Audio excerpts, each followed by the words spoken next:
Fala, Granja, tudo bem? A gente acabou voltando para fazer mais um podcast, o podcast de publicidade que você tanto gosta de ouvir.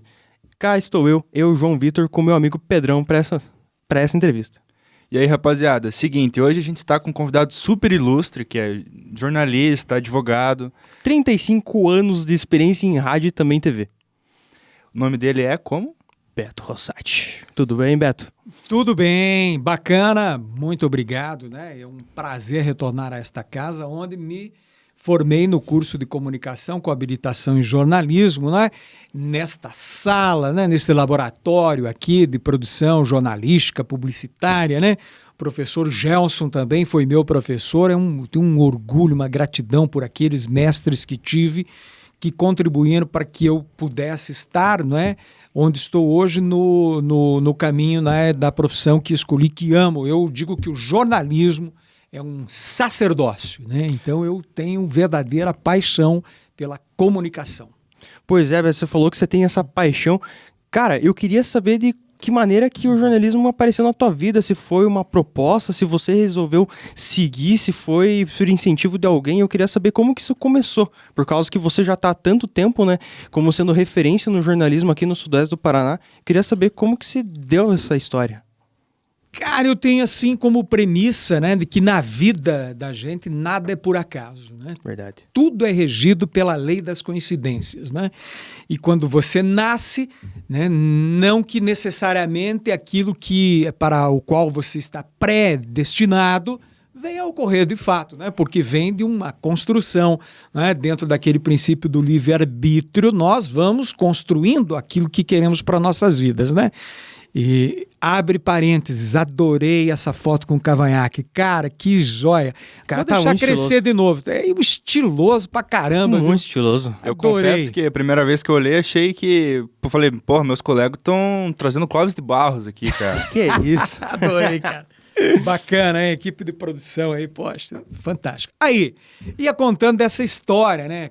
Rapaz, assim, aí eu era moleque, meu pai me levava aqui em Pato Branco para assistir o jogo do Interpal. Internacional e Palmeiras era um clássico do futebol local. Nos idos de 1970, antes dos anos 80. Eu era um jovem mancebo adolescente, moleque. Patobranquense. Patobranquense.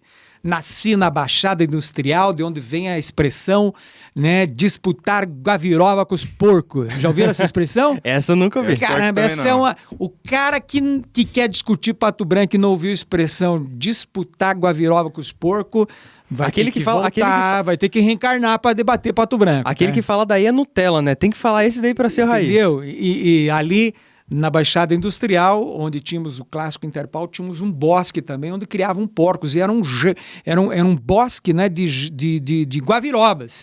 E o dono lá, que era o Belo, ele criava porcos soltos ali, né, na beira do Rio Chupim.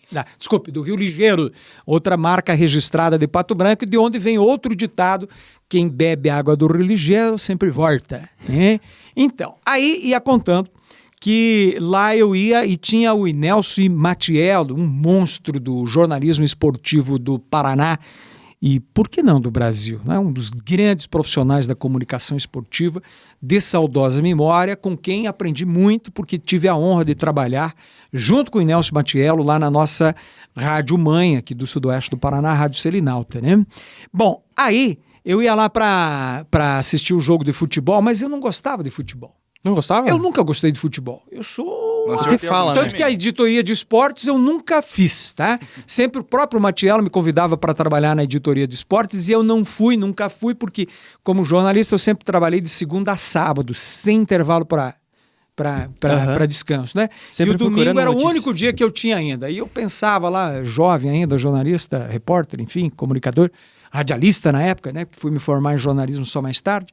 Eu pensava, cara, eu já trabalho pra caramba, se eu trabalhar no domingo, será que eu ficaria milionário? A resposta é não ficaria. Então eu vou ficar com minha vida lá, de lazer, minha família e tal. Foi bacana isso.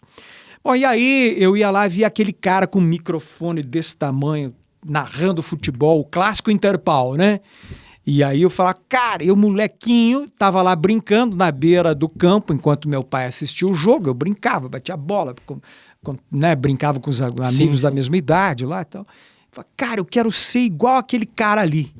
Era o Matiello sendo radialista. Bem, isto posto, fui lá para um grupo de jovens, chamava-se Molejo, Movimento Leigo Jovem.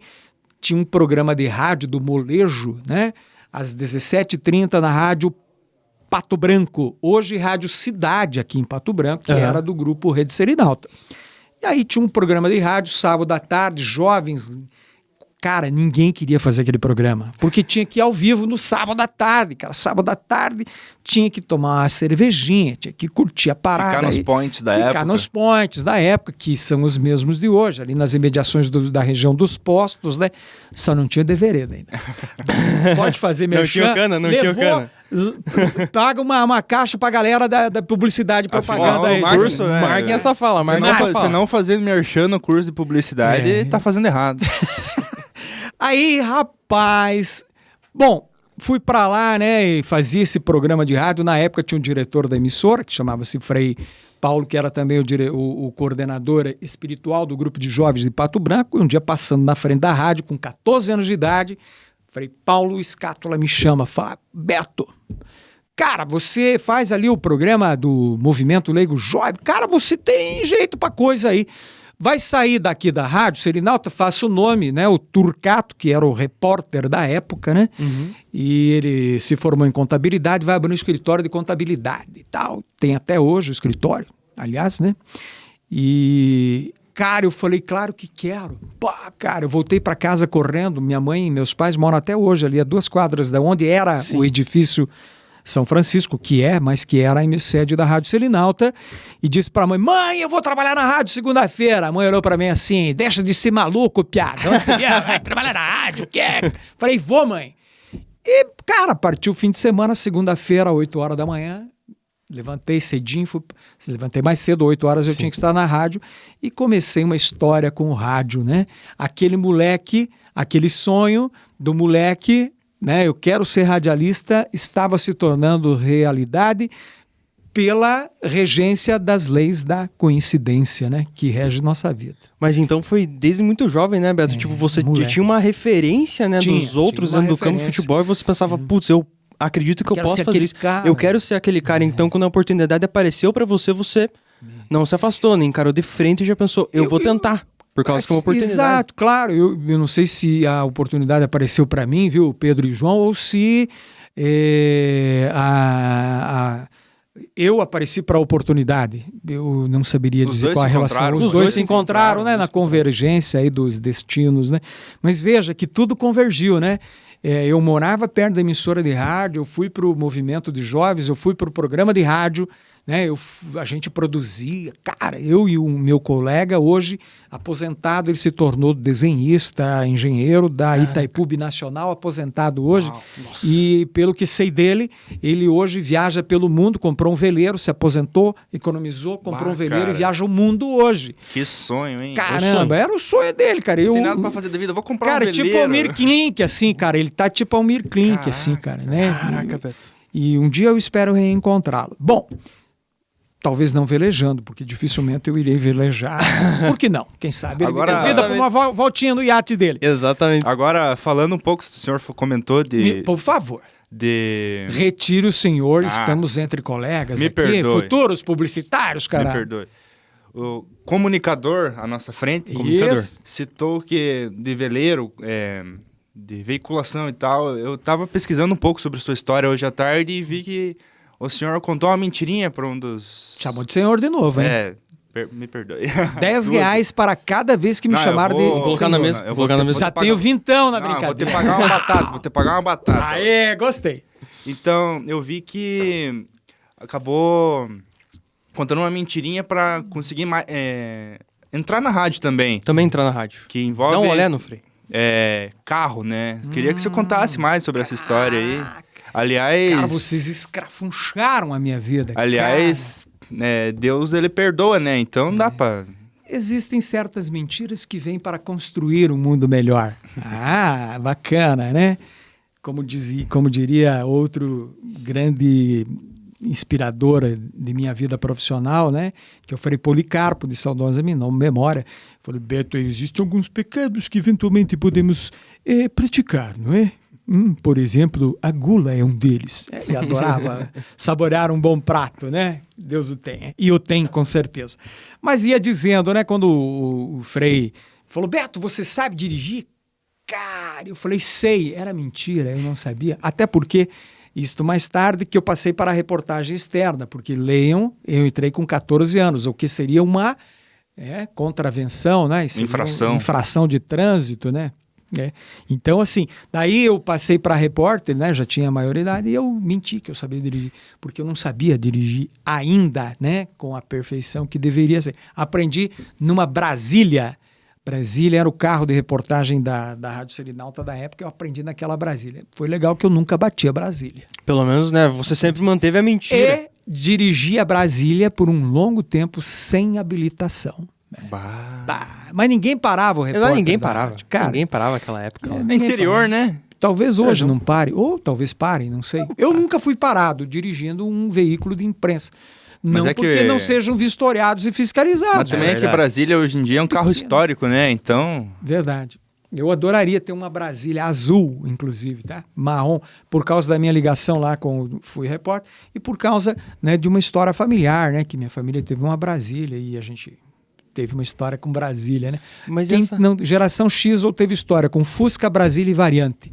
Ou Corcel. E Del Rey. E Del Rey foi mais tarde, um pouquinho, né? Mas eu tive um Del Rey marrom, guia, pensa num carrinho. Mas qual que foi essa história com a Brasília, com a tua família também, Beto? Como é que era? Então, a minha madrinha também, de saudosa, minha mãe está viva, né? 86 anos. Minha madrinha de saudosa memória dava aula com minha mãe. E na época, ela tinha uma Brasília azul, comprou 0 quilômetro, né? Uma relíquia hoje seria, né? E aquela Brasília azul, nunca me esqueço, daí minha madrinha dirigia, né? Olha que bacana. E nós íamos a Clevelândia, que é a sede do Banco do Estado do Paraná, que pagava os professores, o salário dos professores era em Clevelândia. E nós tínhamos minha mãe ia para lá para receber. Naquela época, Clevelândia era uma cidade com um extremo potencial, era né? Polo, de crescimento no Sudoeste também. Era praticamente Polo, Palmas também. Tanto que nós, né, Palmas, município mãe do Sudoeste, Clevelândia, nós descendemos destes países... Sim, na época poderiam até ser confundidos com países, porque a extensão deles era gigantesca, né? Toda a região aqui é longe, né? Mas descendemos lá de Clevelândia, né? De Vila Nova... né? Bom Retiro, Vila Nova, daí Pato Branco, né? Fomos desmembrados de Clevelândia de Palmas e sucessivamente. Foi essa a minha história com a Brasília. Sensacional. Meu pai teve uma Variante preta também. Caraca. A gente viajava no bagageiro atrás, né? Colocava um travesseiro, um cobertor e ia pra praia no bagageiro, era o melhor lugar da Variante. Era, cara, transporte VIP, né? E foi nesses veículos que você começou a escutar o Raul? Nestes veículos também, né? Mas eles tinham aqueles rádios, né? Nem frequência modulada não tinha ainda naquela época, tá? Só o rádio AM, né? Se tocava Raul, sim, com certeza. Mas a minha relação com o Raul começou mais numa história. Eu me apaixonei por Raul graças a um acampamento que fizemos, né? Um grupo de amigos lá em Abelardo Luz, nas águas de... Como é que chama lá?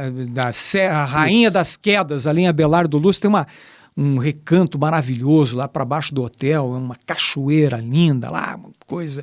Aquele rio tem águas cristalinas, né? E meu amigo chama-se Kiko, né? Mora em Pato Branco até hoje. Ele tinha um Fusca branco, tá? E vocês ouviram falar no toca-fitas Auto Reverse? Eu já ouvi. Então, Esse eu já ouvi. Ele tinha um toca-fita Auto Reverse. E esse toca-fita, ele tinha uma fita com essa música do Raul Seixas. Amanhece, amanhece, amanhece o dia. E quebrou o toca-fita e ele ficou só na função auto-reverso. Então ele tocava a música, amanhece o dia e voltava e tocava. E como éramos todos jovens, né? Ficou tocando essa música a noite inteira, a madrugada inteira, e nasceu o dia, aquele sol maravilhoso, aquela cena, com amanhece, amanhece, amanhece. Daí tava amanhecendo. Cara, e aí eu fiquei fã do Raul Seixas, né? Talvez por uma lesão de esforço repetitivo cerebral. Mas não, é porque a música do Raul tem muita qualidade. Cara, é show de bola, né? O cara não errava uma, né? Meu filho é fã do Raul, né? Porque a gente transmite esse Eu DNA tenho pros filhos, um né? ex-colega de trabalho, eu trabalhei na Onda Sul, lá em Beltrão. Ele trabalha com a filha do Raul Seixas. Olha, cara, sensacional. Cara, ele é Gostaria fanático de pelo Raul conhecê-la, também. né? Ele trabalha trazendo pro digital os produtos do Raul de antigamente. Tem até materiais que ninguém nunca viu, que só ele viu porque ele tá nessa área Tá lá. na Também área não pode deixar Raul a história do Raul monstro morrer, né? Não sangrado, pode deixar. sagrado, né? Da história da discografia brasileira aí, né? Sim. Ele teve lá Muito. o lance dele com o Paulo Coelho lá, e depois pá, né? A história já dele é tocou meio em autodestrutiva, né? Do ponto de vista pessoal dele. Ele desmaiou no palco aqui em Pato Branco, né? Teve um show no Pavilhão São Pedro, ele estava tão bêbado, cara, ele desmaiou, ficou 2 ou 3 dias internados aí. Aqui em Pato Branco? Aqui em Pato Branco. Foi uma loucura. Ele bebia demais, cara. Foi autodestrutivo. Chegou aí nesse show? Não, porque eu era muito criança ainda. Minha mãe não deixaria, né? Não deixou eu ir. E eu talvez nem fosse, mas essa história que os mais antigos contam aí, né? Claro. Foi verdade. Marcou, Se deu na Selinalta, é verdade, cara. É verdade. Mas falando em Selinalta, né, Beto? Você, como tendo tantos anos de rádio e também história, né? Eu queria falar e também perguntar para você como que é essa questão de você tratar a pessoa que você está entrevistando no momento, né? Tipo, a gente já falou sobre histórias que você também viveu e como você tá ligado com essa região, né? Como as pessoas te conhecem, como você também conhece as pessoas que vivem aqui. Eu queria saber de que maneira que você consegue abordar e de que maneira que você também consegue falar com as pessoas para elas ficarem à vontade com você perto.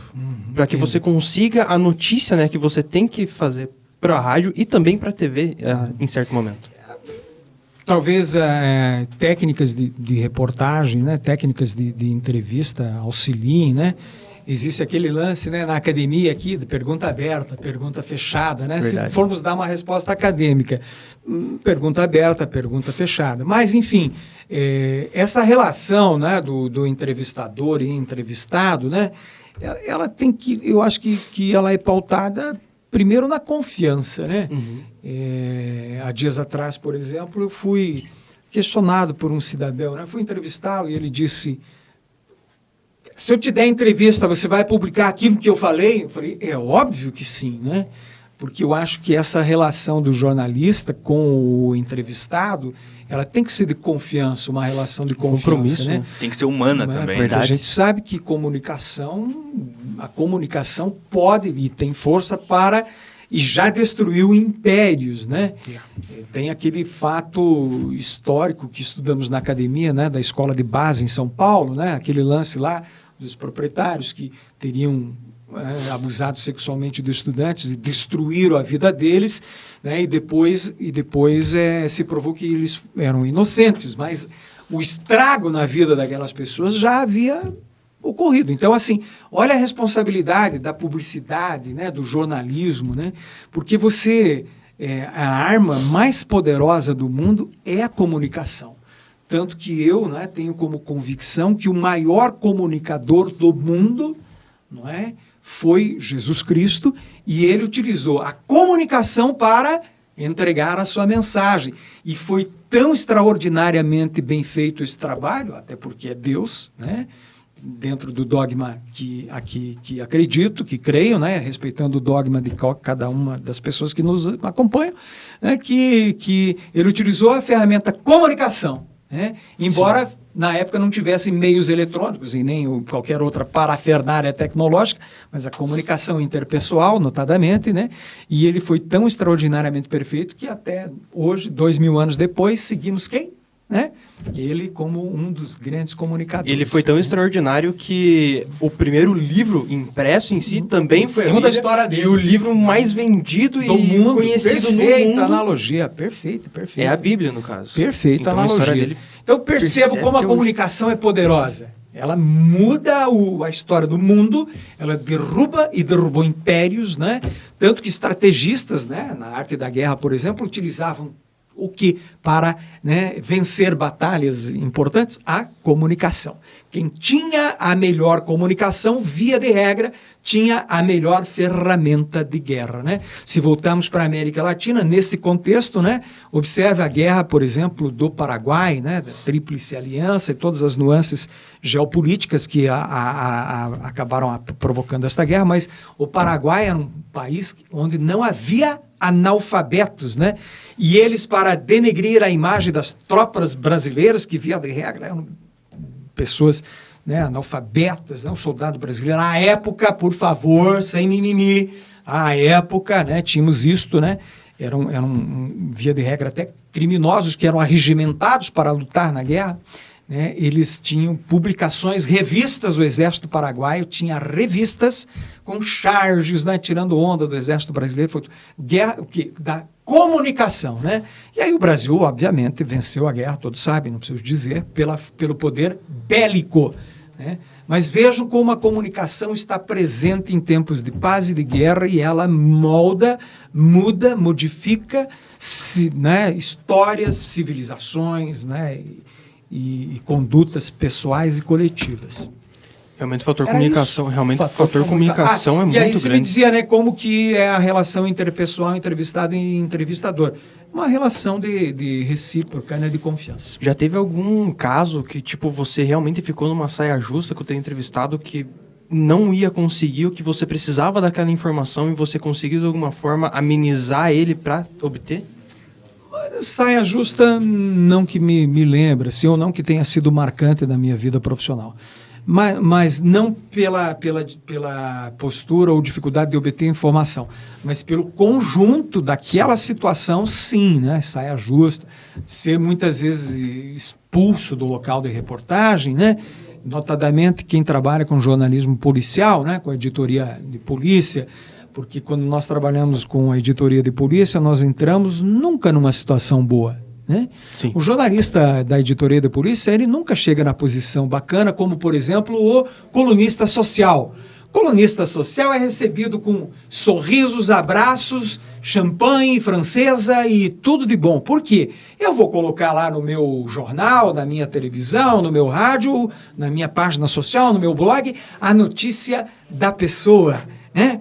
Tomando champanhe, usando um exemplo local, um clube, não é, muito bem visto aqui de nossa querida comunidade, o Clube Pinheiros, né? Todo colunista social é super bem recebido, tapetes vermelhos se estendem para ele na entrada do Clube Pinheiros. Mas no hall de entrada, por exemplo, da penitenciária, não. É verdade. Né? Nenhum tapete vermelho será estendido. Num local de crime, de acidente, né? Cidadão na balada, sábado à noite, bêbado, bateu o carro no poste da frente do posto Tigrão em Pato Branco, tá lá cozidaço, família, amigos. Você acha que o jornalista vai ser bem recebido lá? É óbvio que não, né? Então, assim, saia justa por esta condição do dever profissional, sim. Aí o bicho pega, irmão. O que levou um jornalista a pensar, cara, eu vou pra área do direito? O que o senhor não, né? R$30. Terceira batata. R$30. Terceira batata já. R$30. O que levou você a pensar, eu vou pro direito, cara? Sensacional. Cara, o jornalismo me levou para o direito. As duas profissões, elas são... Eu amo fazer tribunal do júri, né? Tribunal do júri é, na essência, oralidade, né? É óbvio que ali no tribunal do júri, quem segue a cartilha, quem segue o Código Penal, quem segue o Código de Processo Penal é o juiz, né? O tribunal do júri, ele vai julgar com o poder, né, cognitivo, né, com a subjetividade, né, daquela situação que o advogado de defesa, que a acusação, obviamente, é calcada nas provas do processo, mas há muita subjetividade na relação do tribunal do júri. Comunicação, né, oralidade. E eu parti para isso, porque no jornalismo, certa feita, eu fui, por vezes, né, eu fui polo passivo de uma ação de dano moral, né, em que inclusive fui condenado, e eu sempre busquei extrair né, das adversidades, um ensinamento para me projetar para algo melhor. Quando fui condenado naquele momento em uma ação de dano moral por falta de conhecimento, hoje não me comportaria como jornalista daquela forma que me comportei à época, né? Eu falei, cara, eu e diante desta e de outras, digamos assim, situações que eu vi, falei, cara, eu quero ser advogado, cara, eu quero ser advogado para poder também lá dar a minha contribuição e talvez para algumas pessoas fazer a diferença, né? E aí estudei, dediquei 5 anos da minha vida ao curso de Direito, né? E aí me passei no exame de ordem no 5º ano, né? No último semestre do 5º ano. Tinha como premissa para mim, né, passar no exame de ordem. Hoje 10% ou 15% dos bacharéis em Direito do Brasil passam no exame de ordem, né? Há mais de 1 milhão de bacharéis em Direito represados, né? E no Brasil pelo exame de ordem, né? E tem que ser dessa forma. Eu defendia antes de ter passado e agora também o exame de ordem é absolutamente necessário porque os advogados lidam com liberdade, né, com direitos fundamentais, também com o patrimônio das pessoas. Também né? para você também para você ser um legítimo profissional, né? Tem que ter conhecimento para poder representar as pessoas nos seus interesses. Então aí o jornalismo me levou para o direito por causa dessa minha revolução interna aí, de querer um instrumento que me permitisse agir, né? E fazer a diferença, né, para todos aqueles nos quais eu atuo lá na área do direito, né? E as duas profissões se completam, tá? Se você me perguntar hoje, Beto, você ama o jornalismo e o direito, se fosse para escolher, o que você escolheria? Cara, não me faça essa pergunta. Muito difícil. Muito difícil. Eu já ia encaixar a segunda parte da pergunta, que é... Até você comentou que as duas têm o que tem de semelhança, né? Nas duas, você comentou da comunicação. Eu queria saber se tem mais alguma semelhança, né? Para as duas se completarem e agirem uma a favor da outra. Eu penso que tem todas as semelhanças. As duas profissões são... toda profissão é um sacerdócio, né? Porque você vai estar naquela profissão que você escolheu, publicitários que serão, para vocês, esta profissão tem que ser um sacerdócio na vida de vocês, né? Então, para mim, jornalismo, direito, qualquer profissão é um sacerdócio, no sentido de missão, no sentido de vocação, né? Nesse sentido que quero dizer. E o jornalismo e o direito, elas são duas profissões que trabalham direitos fundamentais da pessoa humana, né? Acesso à informação, liberdade de expressão, né? Construir conhecimento para que as pessoas evoluam a partir da notícia, a partir de suas convicções, né? De suas visões de vida, né? Eu, como jornalista, eu não tenho o direito de levar a minha verdade como se fosse absoluta para o meu receptor, né? Eu tenho que levar a informação. E a partir da informação que eu levo, sempre, né, observando o contraditório, entregar aquela informação para que você, Pedro, para que você, João, para que você aí, que nos acompanha agora, forme sua convicção daquele elemento de vida, né? E no direito, né, aqui nós exercemos o direito, por exemplo, da liberdade de expressão, do direito à informação, e aqui no direito o advogado muitas vezes vai atuar como operador do direito para estes serem respeitados, né? Então as duas profissões se casam, cara. Foram feitos um para o outro. São laranjas metades, né? Bacana. Mas voltando mais pela questão do jornalismo, Beto, tipo, eu tenho que saber isso. Teve alguma história que, tipo, realmente marcou você no meio jornalístico, sendo em rádio ou TV? Sim. Eu tive... Que você lembra até hoje? Uma cobertura jornalística da minha vida, que eu nunca mais vou esquecer, rende livro, cara. Foi a história do Nego Beto. Vocês mais jovens nunca ouviram falar. Não conheço essa história. Nego Beto foi o criminoso... Em tese, disseram que ele era um criminoso. Ele morreu, não está aqui mais para se defender. Quem sou eu para me referir a ele como um personagem da história, como um criminoso? Ele era procurado como suspeito de vários crimes, e olha só, o direito aqui adequou a minha linguagem jornalística, porque na época bandido é bandido, né? Entendeu? Hoje não, hoje eu me policio, peraí. Quem sou eu para chamar alguém de bandido, né? O suspeito de uma atividade criminosa. Nego Beto, à época, era um jovem rapaz aí que se envolveu lá em situações e acabou se tornando um dos criminosos mais procurados da história. Um verdadeiro exército de policiais militares, civis e todas as forças de segurança se reuniram em Pato Branco. Chegava um momento em que havia mais de 200 policiais, equipes, né, de K9, com aqueles cães que na época só tinha em Curitiba, Foz do Iguaçu e tal, né? Hoje nós temos unidades K9 aqui, toda né? uma movimentação. Que utiliza os cães, né? Toda uma cara, movimentação. Helicóptero, né? Policial com fuzil, cara, que não era raro. Equipamentos de primeira linha, né? Eles vieram para caçar Nego Beto, literalmente, né? E ele fugiu, e daí isso se foi durante 6 ou 7 meses. Cara, eu lembro que eu era jovem ainda, né? Um jovem repórter, na mesa, na época tinha um plantão policial, chamava-se Parangolé. Hoje, na nossa emissora, é o Repórter Cidadão. Era Plantão Policial Parangolé.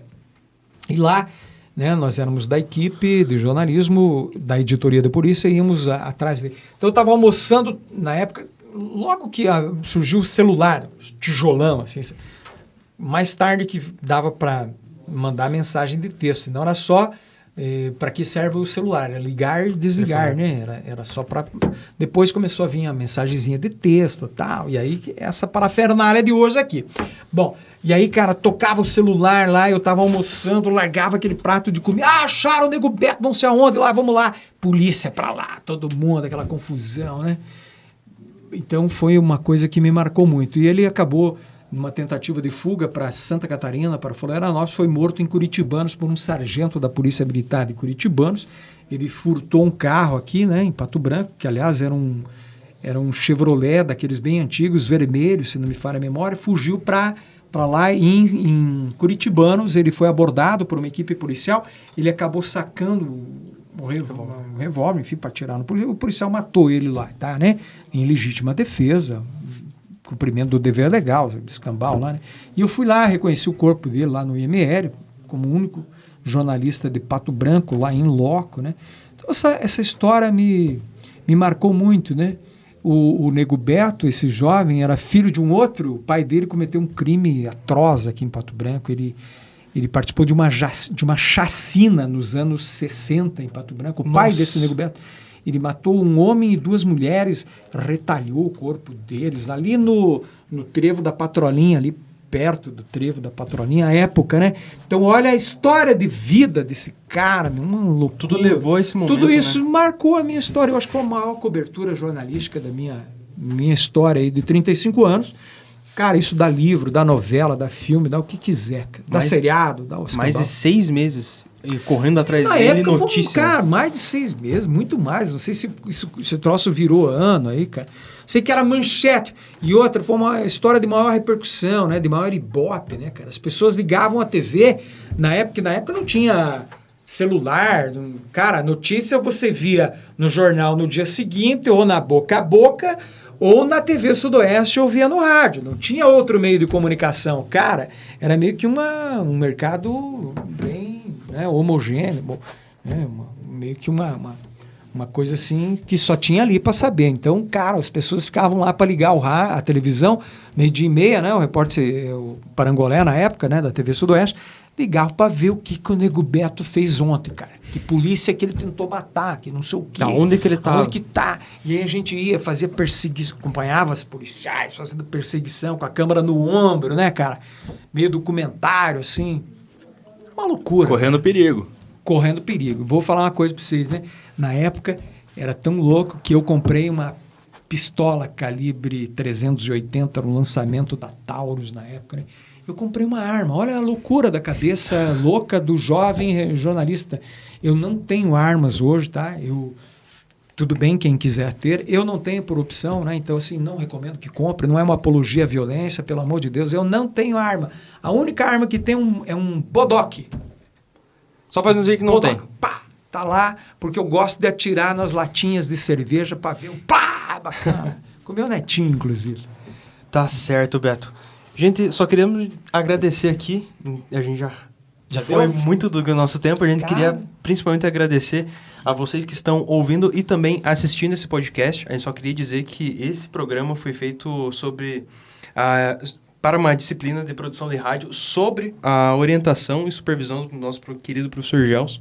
A gente também queria agradecer aos nossos colegas de grupo, sendo eu, também me agradecer num certo momento, o Pedro, a Natália, que foi a nossa redatora, e também o Leonardo e o Bruno, que estão fazendo as edições também do vídeo e também das artes que foram passadas aqui agora. E também, acima de tudo, agradecer o Beto por ter essa disponibilidade para vir aqui falar com a gente. Um prazer, muito obrigado. Voltar à academia onde me formei, rever professores como o professor Gelson, né, e ver a história se repetindo, né? Só para lembrar a todos que esse episódio vai estar disponível no YouTube da faculdade, que é o Galo no Bully, se eu não me engano, no Spotify, e vai ter alguns stories, os cortes, assim, no PP no Unidep, que é o Instagram do curso. Perfeito. E acho que foi isso, né? E é isso aí. Até mais, Granja. Vamos fazer uma selfie? Aê! Legal. Tchau, gente. Valeu. Tá valendo. Tamo junto.